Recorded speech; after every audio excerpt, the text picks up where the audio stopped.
going to spend about 30 minutes to 45 minutes together today. The agenda is I will first introduce myself. I know some people that I may be new to. I see Ann Benson connecting, other folks connecting. We are going to go over a new strategy. One of these exciting things about doing these webinars is I get to share some of my latest research. And so I want to show you some new insights I found. The goal here is to help accountants, bookkeepers, and coaches double their revenue. And I'm going to show you why that's so important, because that drives other foundational needs.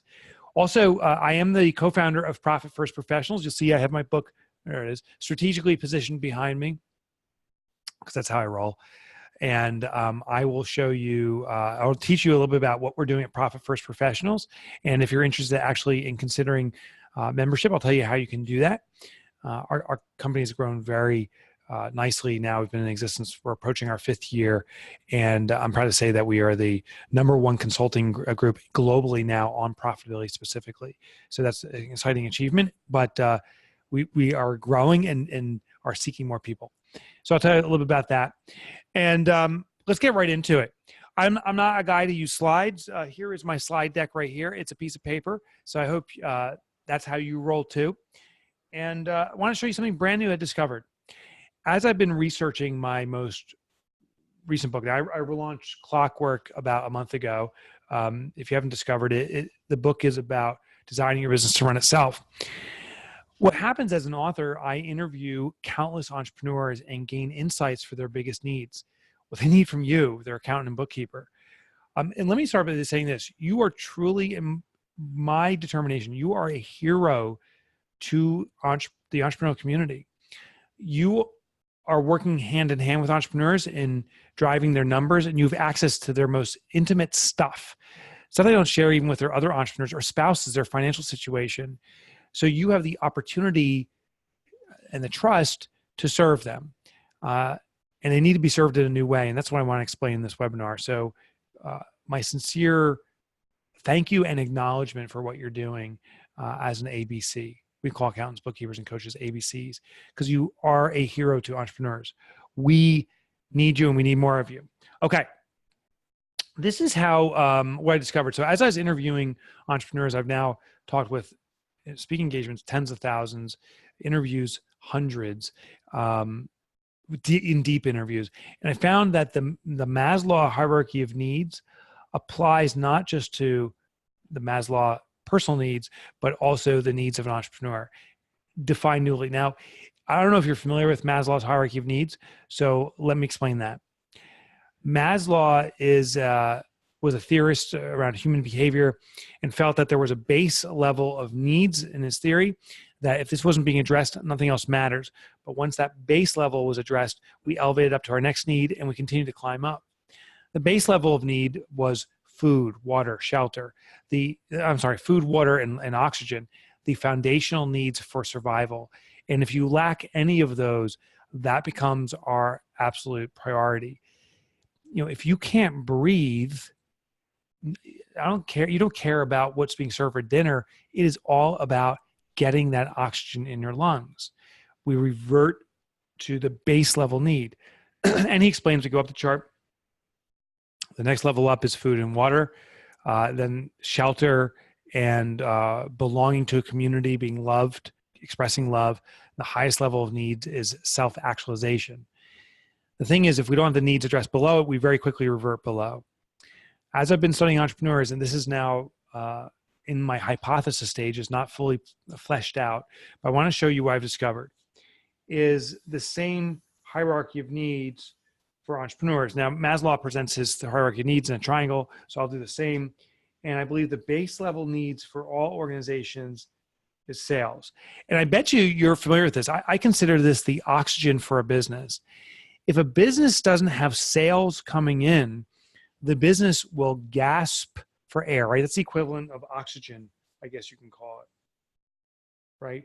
It's the equivalent of oxygen. If we don't have sales coming in, the organization is suffocating, and will do everything to generate sales.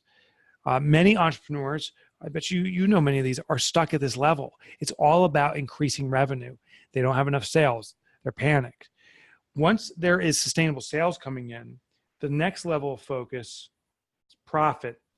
I consider this the substance. Okay. So oxygen being the sales level, that gives you air. Profit gives you substance. It's the food and nourishment for a business. Sadly, and tell me if you can relate to this, you can put in the chat. Many businesses I've experienced are starving to death. I mean, they don't have enough substance, they don't have profit, yet they think the solution is more sales. Literally, or figuratively, I should say, they're gasping for air when they actually need food and substance. Can you relate that? Do you have any clients, or have you experienced any clients that come in saying, we just need to sell our way out of the situation, when really they haven't mastered profitability? If you can relate to that, just put that in the chat. And so Sharon says yes. Patricia says yes, and they can't afford it. Exactly. What I think you're going to experience with your clientele is that they will have some degree of sales. And when you come on, you need to move them up this chart and show them how to achieve permanent profitability. That's what Profit First is all about. Now, I found there's levels above this too. Once a business is profitable, now it's about time. Time is similar to shelter in Maslow's hierarchy. And that's why I actually wrote the book Clockwork, is that as a business elevates up, now the focus of the owner is the utilization of time. There's only so much time in a day. It's the only non-renewable resource, and therefore they focus on this. And I believe there's other levels. And the highest level is self-actualization or impact would be the highest level. What I want to talk about in our presentation today is really this base level of the difference between sales and profitability, and why you're in the position to do this for them, why you're in the position to drive profitability for them, and why you're the person that they trust to do this, and how this can have a extreme positive impact on their business. There's just one more element. I said I was going to introduce myself. This is the point I want to do it, because I think it ties into what's next. In case anyone watching is not familiar with me, my name is Mike Michalowicz. I'm the author of these books behind me. Profit First being my most recognized book, Clockwork being my most recent book. And what I've been privileged to experience is entrepreneurs are reaching out to me regularly about their experiences, their needs, and their challenges. And I would say, and Kelsey, you kind of have an eye into this. I think we get about 30 emails a day from people reading Profit First or Clockwork or another book, reaching out, explaining their situation. I can't give you an exact number, but the number that circulates around is about 83% of small businesses are not sustainably profitable. Now, this is an entrepreneur's definition of profit, where they have a cash distribution above and beyond a normalized compensation for themselves. Have you realized or experienced with prospects and clients of your own that they don't have enough income or profit to even really pay themselves an adequate salary, let alone take a bonus at the end of the quarter or at the end of the year? If you can relate to that, I'd love to see that in the chat too. Just give me a sense of what you're experiencing. And Patricia, actually, you already nailed what I experienced too, is that so many scramble just to pay taxes at the end of the year. It's this constant check-to-check survival. So Sharon, you say you see the same thing. I read a study partially conducted by the SBA, the Small Business Administration, and they identified in their research there's 28 million small businesses in the U.S. alone. If you're watching from outside the U.S. right now, there's 180 million small businesses globally. A small business, as defined by the SBA, is a company that does $25 million in annual revenue or less. 25 million or less. That's absolutely my company. I suspect for everyone watching right now, that's your company. You're defined as a small business. And I suspect for many of us, it's our clients. 83% of these businesses are surviving check by check, which means they're pushed back to this sales stage, and they believe the solution is sales. So how do we fix it? Well, what we need to do as ABCs is to help the client bring about immediate profitability. The thing is, you're going to get pushback. I remember there was this one member of ours who was working with a client, and the client was kind enough to make me privy to the conversation. They invited me in, so I kind of listened in. The client's name was Peter. He was working with one of our Profit First professionals and said, listen, I am undertaking Profit First, not because I believe in the system. Quite frankly, I'm quite skeptical. But my sales have grown to $8 million, which I hope you never judge a company by its revenue, because his second sentence was, and we are going to surpass $1 million in debt. In fact, he said the SBA loan we have just got called, and I have to replenish that or pay it back in full within the next 30 days. He goes, I am under the worst cash crunch of my life. I'm under constant stress. I don't know what to do. I need to sell more.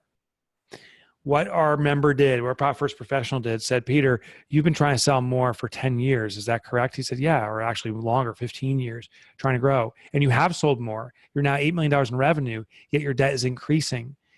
Is it possible that sales will not fix this? And he said, but there is no other way. And that's when she introduced the Profit First concept, something you can do too. Now, one thing, this seminar is dedicated to how do you increase your sale? How do you dictate a higher profit margin? And what's fascinating is, and I'll share this in a little bit in the end, is we as ABCs have become commoditized. I know you've heard this at the QuickBooks event or Scaling New Heights and these extraordinary events that are going around. There's a talk about how we've become commoditized if you continue to do traditional services. The reason behind it is the sophistication of software, or an introduction of artificial intelligence. Just standard competition does this. How do you dictate a higher premium? Is to differentiate yourself in the market by offering something that no one else does. When you do that, you become a specialist. What our members do is they become specialists in driving profitability. So instead of just doing the numbers, giving historical information, making sure that the books are cleaned up and accurate reporting, our members are saying, I can get you out of this most challenging problem in the Maslowian, is that the right word, hierarchy. We can move your business up to profitability, which then starts this upward spiral of recapturing time and so forth, having actual impact. So how do we move people up? What our member did when they were talking with Peter, this client, they said, we know you have debt. We know you need to eradicate this line that's being called. The way to do it is to immediately invoke profitability. Again, he didn't necessarily buy into it. He was skeptical, and you'll find many clients are, but he said, I have no other path. What we then did is we implemented the Profit First system, starting off with small increments and building it. That's the key. Start implementing a profit mechanism for your clients. I suggest the Profit First system, of course, but implement the Profit First mechanism where we start allocating the profit before any money flows to any other part of the business. We always start allocating profit. And what this does is it naturally forces our clients to start looking here. When they start taking profit, there's less pressure on the sales because they're not panicking to draw more sales to hopefully be profitable. Now they're assuring profit. Now, there's a special way to do it, and that's what I want to share in just a second. But first, I want to explain what Peter did. Peter started off with 1% profit, which on an $8 million company, 1% is $80,000, right? He did that for the first few weeks and said, okay, if I do this, I see some costs I can cut. He said, what if I allocate profit to 4 or 5 or 10%? Slowly started building himself up, and over time, he got to about 8% of profit. Now, it took a few months to get there. He was able to negotiate with the bank and said, listen, I can't pay back the line as quickly as you want, but I can pay back the line. And by taking his profit first, it forced him to do two things. Be critical of the expenses he was incurring. And I know you know this, most clients incur unnecessary expenses. That subscription to that software they never use. It's unnecessary, but if they keep on focusing on increasing sales, there's enough cash flow to hopefully, if they play the cash flow game, to cover that subscription, but it was not necessary. By taking our profit first, we actually compress how much money is available for the operations of the business, and it forces the entrepreneur to have the hard conversation about where they can be appropriately spending money. Now, here's the best part. Historically, have you ever been called a bad guy? You know, tax season comes around. I don't care if you're an accountant or a bookkeeper or a business coach, a financial coach for your business, your clients. When tax season comes around, what does the client do? They shoot the messenger. If you've experienced that, I'd love just to see a note in the chat. Have you ever had that shoot the messenger where your clients get mad at you because they weren't profitable, because they owe taxes they can't relate to? Patricia, sometimes they hide. Yeah. Yep, Sharon, I'm with you. Martin, I'm with you, right? They shoot the messenger. What we do is when you implement a system like Profit First, or specifically Profit First, what happens is you are no longer the bad guy. You're not the messenger. You are now the hero. Why? Because the system is the bad guy. They start taking the profit first, and now the system, I'm just reading some of the notes that are coming. I keep my fingers crossed. They don't come to the office. It's funny stuff. By doing this, the system is the bad guy. It reveals the hard, honest truth. They're spending too much money in unnecessary costs. Now you come in and say, listen, I see what the profit first system identified. We can fix this together. Do you want my help? That's where you become consultative and where you can easily double your the revenue or the fees that you're charging for doing services like that. We, in fact, and I'm not going to reveal a name, but we've had one of our members, they work in the CrossFit niche, which is a fitness niche, have a client come in. Client has historically struggled with profits. They said they'll implement the Profit First system and charged $12,000 for what ended up being about 8 hours of work, which my first blush was like, that is way expensive and too much. The client, but it's not. The client was extraordinarily grateful. Why? Because they had now had a plan that fixed their problems that they've had for decades. For $12,000, they found a solution that fixed decades of problems.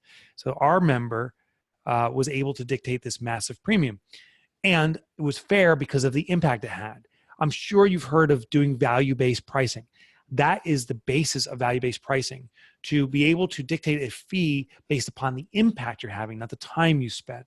So our member is winning wildly because of the revenue that she's dictating. And the client won wildly because they have a system now that's fixed their problems that they couldn't fix for decades by moving them up this. So when a client's focused on trying to sell their way out, implement the profit system. Now, one thing we learned from these experiences of implementing them, and David, thanks for that good point. I have a hard time getting paid when a client owes money. I'll tell you why. Because the client is focused on sales. Sales are going to pay expenses. They are living check by check. So what they do is they start paying the squeaky wheel, right? If you squeak loud enough, they're going to oil that wheel, and that's the only time you get your money. From my experience, I suspect you do a lot of collection calls going, hey, where's my money? I'm going to have to withhold service, get squeakier and squeakier until you get paid. The interesting thing is as we drive profitability for our clients, we start compressing unnecessary expenses. It frees up money for necessary and supportive expenses or investments like yourself that drive more profitability. So the collections process becomes much more negligent. They pay you because they have the money. The interesting thing too is you become the hero. Because now, on a quarterly basis, all of our members, we go to our clients and say, I got great news. You've had another quarterly profit distribution. Could you imagine starting off the quarter not by saying, here's how much you owe in taxes, by saying, congratulations, here's your profit, and proverbially sliding that check across the table for them? You start off with a good note. Now you're a hero for them. Then, in turn, you can dictate this fee because you're rewarding them, not perceived taking from them for taxes. Okay. So going kind of to Laura's question and the story I wanted to finish up with Peter is, so what percentage goes to profit? Now, if you haven't read the book Profit First, I encourage you to read the book. It's available on Audible and Kindle. All the percentages are in there. In fact, you can go to our website, which is profitfirstprofessionals.com, go to the resources, and you can get the charts of percentages all for free. So you're welcome, and I invite you to go there anytime you want. What we found in Peter's story and so many is when you implement Profit First for a client, if you implement, I don't know, the full 10 or 20% based upon their revenue range, it could be such an abrupt change for profit. And profit's not the only account we set up. We set up other accounts too. It can be such an abrupt shift, it would actually damage a business. We found is we need to step into it. There was research conducted. There's a book out there called Switch by Dan Heath and Chip Heath. I invite you to read that book. I love the book because it talks about the psychology of entrepreneurs, the people that you're serving. And what it found is that when we're told to raise the bar, to have a big, hairy, audacious goal, to determine X factor, how we're going to be 10 times better than someone else, when we set these big raise the bar type of goals, the failure rate's very high. What they found in this study is, in fact, when we lower the bar and set a lower threshold for ourselves and we incrementally increase it, our potential for success increases exponentially. In the study, one of the studies they did was actually with the fitness industry. And I found it's uncanny how physical fitness translates to fiscal fitness. And what they found is there's people looking to get cardiovascularly fit, physically fit. The standard regimen is to exercise, I don't know, 3 times a week, run for 3 miles. These people that have never worked out before came into this experiment. The test group, they were the test group. They were told by the experimenters, go run 3 miles, 3 days a week, go, go, go. The other part of the group was the test group, and they tried this lowering the bar concept. They came in and they said, the researchers said, do you want to get cardiovascularly fit? And the group goes, yeah, we want it. How bad do you want it? Oh, we want it. They said, before you get started with your exercise regimen, we have a question. Do you like to watch television? The group's like, yeah. They said, do you sit on the couch when you watch television? Group's like, yeah. They said, here's your exercise regimen. Simply stand in front of the couch instead of sitting when you watch television. I mean, that is lowering the bar. I mean, that's like below the Earth's crust low. They came back with the same group, the control group and the test group. 2 weeks later, the control group already had a high failure rate. I think it was over 60% of people couldn't keep running 3 miles, 3 days a week. And if you're not a runner, if you aren't cardiovascularly fit, try running 3 miles, 3 days a week for the next 2 weeks. Injury happened. One guy had a heart attack, right? I mean, it's not funny, but the consequence, the craziness is. Now, the group that was told to stand in front of the couch, 100% success rate. Next week, they do they continue on the system. The people that were the control, they said, keep running. You're the last 15 people. Push yourself. How bad do you want this? But the group that was standing in front of the couch, they said, now you're standing. Would you be willing to march in front of the couch instead of just stand still? Again, lowering the bar. Came back 2 weeks later. The people marching in front of the couch had a 99% success rate. I mean, everyone was doing it. The people that were continuing to run, they had a 100% failure rate. Try running 3 miles, 3 days a week for the next month if you've never done it before. And so they continued with the test group. Marching became jumping jacks, ultimately became running around the block during commercial breaks, which ultimately became running 3 miles, 3 days a week. And they had somewhere upwards of a 57, 58% success rate. Literally, the majority of people were successful when they lowered the bar and incrementally built it, as opposed to people that were just running full out. That's the key to a successful implementation of moving up this chart. Moving your clients away from the sales focus to profit is an incremental game. And that's why they need a profit consultant, a profit first professional, someone that will help them determine where the starting point is, hold them accountable to the incremental changes, help them navigate the downward pressure that they're going to experience on expenses, show them how to increase their margin. And the irony is you can do all this by increasing your margin. So maybe they start at 1 or 2%. What we do at Profit First Professionals is we have a thing we call PAT, the Profit Assessment Tool. Actually, all our systems have names. We have another system called Carl. But PAT is our Profit Assessment Tool. And what that does is we put data in from our clients. We have a historical analysis now. We have over 100,000 implementations of Profit First existing. We have over 2,000 case studies. We have so much of this out there. So we now know the trending to do. Pat does the analysis. You plug the numbers in. As a member, you get this tool included in your membership. It spits out the report, and you, of course, charge you a fee for your report because you've invested in this tool. That's what our member did. And they, in their case, got $12,000 for this report, and then they marched their client through it. And you do this on a quarterly basis. The great thing is it's a great way to keep engaged with your client on a positive front, as opposed to, oh, you need to transfer money here because you don't have enough to pay the bills. Ooh, taxes are due. You're not prepared for it. Now we're saying, okay, we're allocating toward profit. How do we improve this? How do we reduce our costs? How do we increase our margins? That's how you become a consultative person.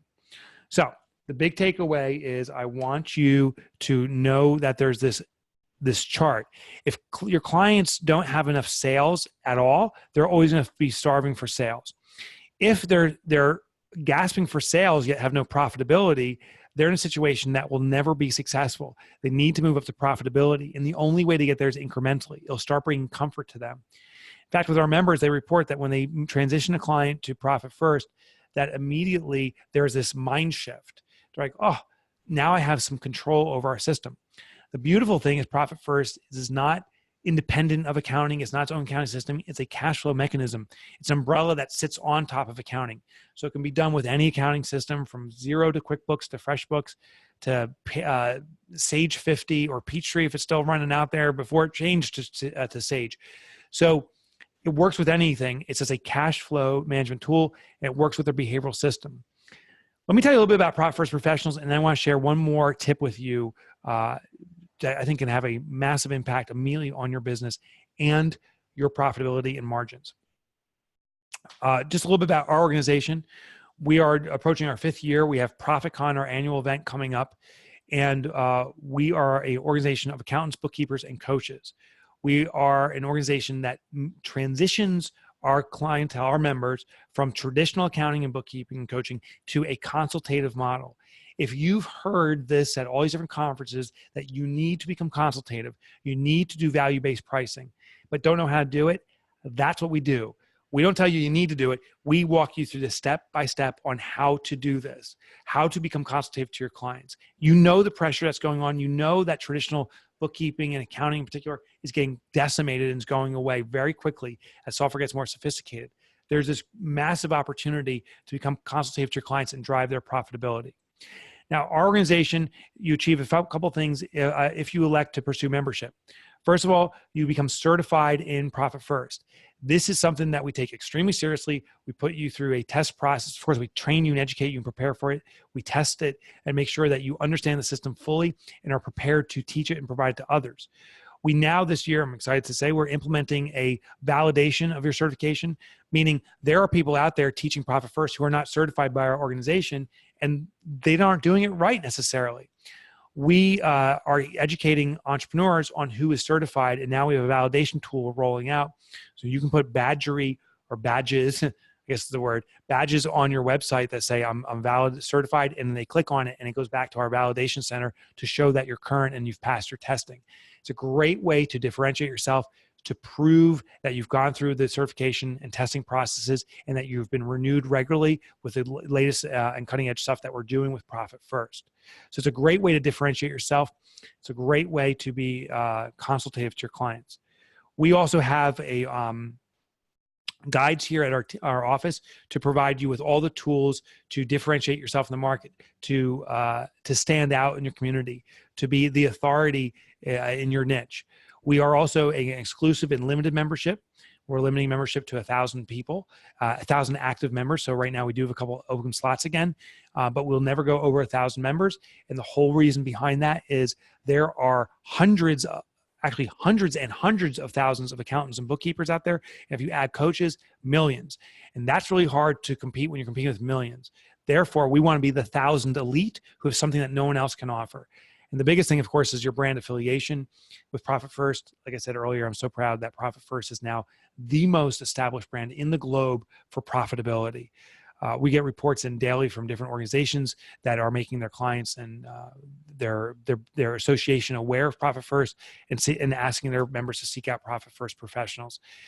So very proud of it. It's been translated now into 13 to 15 languages. Portuguese was just signed up, and we have locations internationally too. So we invite you to be part of the strongest brand on profit out there, and the founders of the Profit First methodology, and to become certified in our process. Now, here's the situation. We have an influx of inquiries for membership. So that's not the challenge we have. The challenge that we have is many people are tire kicking, if that's the right word, meaning they're exploring but really aren't familiar with Profit First. That's why we started doing these webinars to educate you on it. Also, we are a small organization. There's 10 of us here, and we intend to stay lean and mean. So we don't have time to spend on the phone with all these people that just want to learn about Profit First but aren't sincerely interested. So we started a program where we ask for a simple deposit that is fully refundable. This allows you to show that you're interested in Profit First and sincere about pursuing membership. Then we will schedule a call with our team here, and you can explore Profit First. Just so you know, the investment in being a member of Profit First depends on your level. We have large organizations, they pay upwards of $50,000. I suspect no one here is a large organization, meaning a like 50 or 60 partner organization. Small organizations, we discount extremely. It's less than $5,000 annual, and we actually have monthly payment plans too to achieve your certification and be an active supported member. what we're asking for as a deposit is simply $500. What I found is that's skin in the game. It's real money, and it shows that you're sincerely interested in pursuing membership. Here's the benefit. By doing this, you will get a call with us. We'll evaluate this. We'll make sure it's a fit for you. If at any time you decide it's not a fit, that you don't want to pursue membership, the money is immediately refunded to you. At the same time, if we feel at any time that you're not going to be a good representative of the brand, because we're such a small elite organization, that if we don't feel you're a fit, we'll explain why, and we'll refund the money to you immediately. So this is a no risk thing. We just want to see if you are sincerely interested, so we can vet out the people who are looking to elevate their business and serve clients versus people that are just looking to learn more and kind of kick tires. The website, if you're interested in doing this, is click on this link. That's my, I'm sorry, Kelsey, thank you. The deposit is $495, not $500. That's the link to go to, which is profitfirstprofessionals.com/get-started. So I ask everyone, if you're watching right now, just go here. There's a lot more details on that page. Kelsey was kind enough to put the link in the chat, so you can go to the chat and just click on that link. It'll bring you to this page, and you can get more details on it. Process your deposit. We are accepting members for the rest of this week, so the next few days before we go into our annual membership event, which is ProfitCon. Again, just process your fully refundable deposit there. Anytime if you feel it's not fit, you just notify us and say, you know what, I've decided I'm not going to pursue it, and we'll refund it. Or we'll tell you the same if we feel it's not a fit. But once you do the deposit, we'll schedule a call with my business partner, Ron, or maybe Deborah from our office, or maybe Billy Ann. Deborah and Billy Ann are our members who love the process so much they decided to actually join us here at the corporate headquarters. And Ron's my business partner. And we'll explore this and make sure it's 100% of a fit. So that's the process. Now, let me share the one final tip I have for you to really have that impact on differentiating yourself in the market, doubling your revenues, doubling your profit. How do you do it? It's by breaking the generic label. If I say the word circus to you, I don't need to say anything else to really define it, because what happens is the neurological response, the human response, is to have pictures pop in our mind. So I say circus, and I suspect in your mind popped up tents or elephants or clowns, maybe creepy clowns, or a three-ring circus, or a visual of what a circus is. And this is a neurological response, and it's the standard of all communication. If I had to explain what everything was, it'd be impossible to communicate.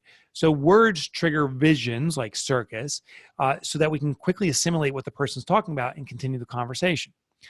Here's the problem, though. A circus always will draw similar pictures for you. Therefore, if I say the Moon Circus or the Sun Circus or the East Circus or the West Circus or the Big Apple Circus or the Ringling Brothers and Barnum Bailey Circus, they're all just circuses. The problem is, or the challenge is, the incumbent often wins the most recognition. It used to be Ringling Brothers and Barnum Bailey Circus, which now has been defunct because they were just a circus after all. You see, if you come to the New York area, that's where we're based out of, and you decide, hey, I want to see a circus with my family, and you see the ads, you used to see Ringling Brothers and Big Apple Circus and these other circuses. Ringling Brothers had the best opportunity to win your business because they're the most recognized brand. Big Apple Circus, which is just a circus after all, the only way they could compete was by charging less. The irony was they used the same acrobats and performers, the exact same people worked at both locations. The event was basically the same venue even, but they weren't the incumbent. And that's what's happening in the accounting and bookkeeping and coaching space, that larger organizations are setting in, the bigger players that are the more recognized in your geography or what have you, and they have the benefit of name recognition. They're setting the price standard. Therefore, we get some more downward price pressure. And for many customers, a circus is a circus is a circus. They push down the price. The only way I'm going to go to the Big Apple Circus is if it's cheaper, because otherwise it's too risky. I want to go with the most recognized brand. So you'll experience downward price pressure. That's the natural tendency of any industry when you're part of the industry. Here's the key. Don't use the label of the industry. Now, there's a circus that did this. I bet you could guess. You could even put in the chat right now. What's the circus that charges a huge amount of money per ticket. They even charge up to $250 a ticket. They're sold out in months in advance. Oh, Patricia nailed it. Tate nailed it. Cirque du Soleil, everyone nailing it, right? The funny thing is I didn't even need to explain it. You all know it. Now, the funny thing is if you speak French, Cirque du Soleil means the sun circus, circus of the sun. So here's the challenge. If they entered the market and said, we're the sun circus, would you have ever thought more about them? I suspect not so much. But I do suspect the very first time you heard of Cirque du Soleil, your mind said, what does that mean? Who is that? And they could point out their differentiator. And of course they're different, but it all starts off with the recognition that they have a different name. You see, if you do profit consulting or other things, but you're just a bookkeeper, just an accountant, just a coach, the clients will actually, you'll experience downward price pressure. So here's the opportunity for you. Change your name. You see, our profit first professionals who also go by profit advisors say that. When someone says, hey, I'm looking for a bookkeeper, they say, well, I'm a profit advisor. I do bookkeeping and I do an extraordinary job at it, but you should expect that from any bookkeeper. You see, they push away that generic label. They say, but I'm a profit advisor, which means I use bookkeeping skills and I'm extraordinary at it. And I have the specialized tool set of Profit First that can drive profitability in your business. Do you want a profit advisor or do you want just a bookkeeper? And these clients say, oh my gosh, I want the Cirque du Soleil. I want the profit advisor. So here's my challenge to you. Change your label. Find a new label to use. If you're a profit first professional, you can become a profit advisor. If you decide not to join, maybe there's another label you can come up with, but distinguish yourself in the market with a different label. Okay, guys, before we wrap things up, I just want to remind you, we are currently seeking a few extra members to join us. If you think you're interested in pursuing Profit First professional membership, we'll explore everything with you and go through every detail, make sure it's a fit. But you got to take the first step, which is to go to this link. That's my slide right there. Kelsey, if you could just throw it up on the screen one more time. Gosh, she's way ahead of me. She already did. Go to this link. Click on it. You can read some more details there. And please fill out the form and process your fully refundable deposit. Then we'll schedule a call and we will explore this together. If it's not a fit anytime, we will refund the money to you immediately. And if it is a fit, we're in this together. It's me and you, and we're going to change the world. We're going to drive profit. I want to say one other special note too is I realize some people may be watching here and it's not the time for you to join Profit First Professionals.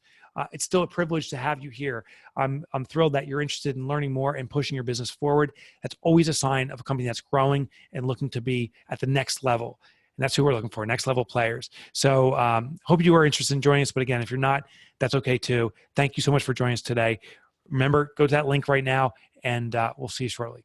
All right, guys. Thanks again. Have a good day. Thanks, Patricia. Thanks, Sharon. Hope you guys learned a lot. Deidre, thank you so much. Take care, y'all. And just click on that link right now and we can get the ball rolling. Okay. See you guys. I'm going to end the meeting.